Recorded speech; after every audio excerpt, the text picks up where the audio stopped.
Hello મિત્રો, આજે આપણે આ વિડીયોમાં જોઈશું ગુંદાના શાકનો મસાલો કેવી રીતે બનાવવું. ગુંદાનું શાક કોરું અને ગ્રેવીવાળું બંને રીતે આપણે ગુંદાનું શાક કેવી રીતે બનાવવું એ જોઈશું. તો ચાલો ફટાફટ શરૂ કરીએ. સૌથી પહેલાં તો આપણે ગુંદા લઈ આવવાના. અત્યારે ગુંદાની સિઝન છે તો ગુંદાનું શાક તમારે એકવાર તો જરૂરથી ટ્રાય કરવું જોઈએ. તો ગુંદાને આપણે ધોઈ નાખીશું અને પછી હવે એનો મસાલો બનાવીએ. મસાલો બનાવવા માટે મેં અડધો કપ જેટલો ચણાનો લોટ લીધો છે, 1 ચમચી જેટલો ગોળ, સ્વાદ પ્રમાણે મીઠું, ત્યારબાદ 7-8 લસણની કળીઓ લઈશું અને એને આપણે દસ્તા વડે ખાંડી એમાં 2-3 ચમચી મરચું નાખીશું. જો તમે લસણ ન ખાતા હો તો તમે એની જગ્યાએ આદુ મરચાંની પેસ્ટ પણ નાખી શકો છો. જે લસણ ખાતા હોય તે આવી રીતે લસણિયું મરચું બનાવી અને તમારા ટેસ્ટ પ્રમાણે મરચું નાખશો. તો મેં અહીંયા 1 ચમચી જેટલું લસણિયું મરચું, 1 ચમચી જેટલો મેં ધાણા જીરુંનો પાવડર નાખ્યો છે. મસાલાનું માપ તમે તમારા સ્વાદ પ્રમાણે એડજસ્ટ કરી શકો છો.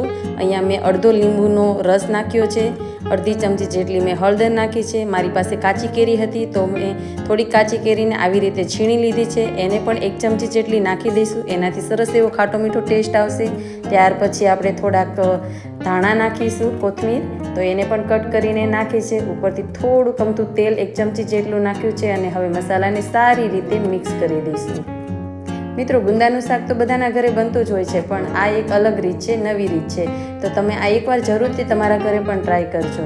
હવે આપણે મસાલાને સારી રીતે મિક્સ કરી દઈએ અને હવે આપણે ગુંદા લઈશું. તો ગુંદાને આવી રીતે કાઢી લઈશું. એની જે ડાળખી છે એનાથી અલગ કરી દઈશું. એની ઉપર જે આવું પડ હોય છે એને પણ કાઢી નાખશું અને પછી શું કરશું, એને દસ્તા વડે અથવા કોઈ પણ પાણા વડે મારીશું આવી રીતે વચ્ચે, અને પછી એનો જે બીજ છે એને આપણે કાઢી લેવાનો છે.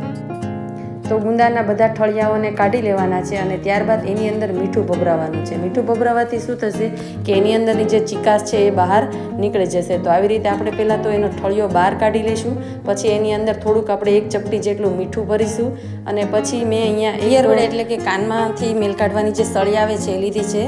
જો એવી સળી ના હોય તો તમે રૂ અને એક સળી લઈ અને એના વડે પણ તમે આનું જે અંદર ચિકાસ છે એ સાફ કરી શકો છો. ગુંદાની અંદરની ચિકાસ સાફ કરવાથી શું થશે કે બહુ ચીકણું નહીં લાગે અને આપણને ભાવશે. તો આવી રીતે ગુંદાની બધી ચિકાસ છે એને કાઢી નાખીશું. મિત્રો, બધા શાકભાજી કરતાં ગુંદામાં વધારે પડતા વિટામિન હોય છે.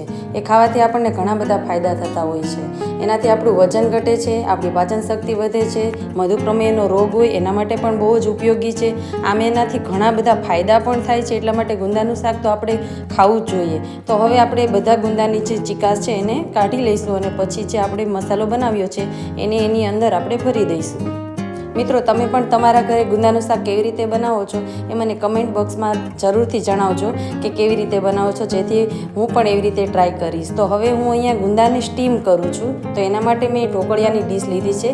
જો તમારે ઢોકળિયું ન લેવું હોય તો તમે કોઈ પણ એક કાણાવાળી ડીશ લઈ અને એક તપેલીમાં સ્ટેન્ડ મૂકી અને એના ઉપર તમે ઢાંકણ ઢાંકી અને સ્ટીમ કરી શકો છો. 5 થી 7 મિનિટ સુધી સ્ટીમ કરશું, જેથી બધો મસાલો અને ગુંદા બંને સારા એવા ચડી જાય. તો 7 મિનિટ પછી જોઈએ છીએ તો ગુંદા આપણા ચડી ગયા છે, એની અંદરનો મસાલો પણ સરસ આમ તો ચડી જાય છે. હવે આપણે જો કોરું શાક બનાવવું હોય તો તેલની અંદર રાઈ, હિંગ નાખી અને આને સાંતળી લેવાના. આમ નામે કોરું શાક પણ બહુ સરસ લાગે છે. એને આપણે સવાર, બપોર, સાંજ ગમે ત્યારે નાસ્તામાં પણ ખાઈ શકીએ છીએ. ખીચડી સાથે પણ સારું લાગે છે.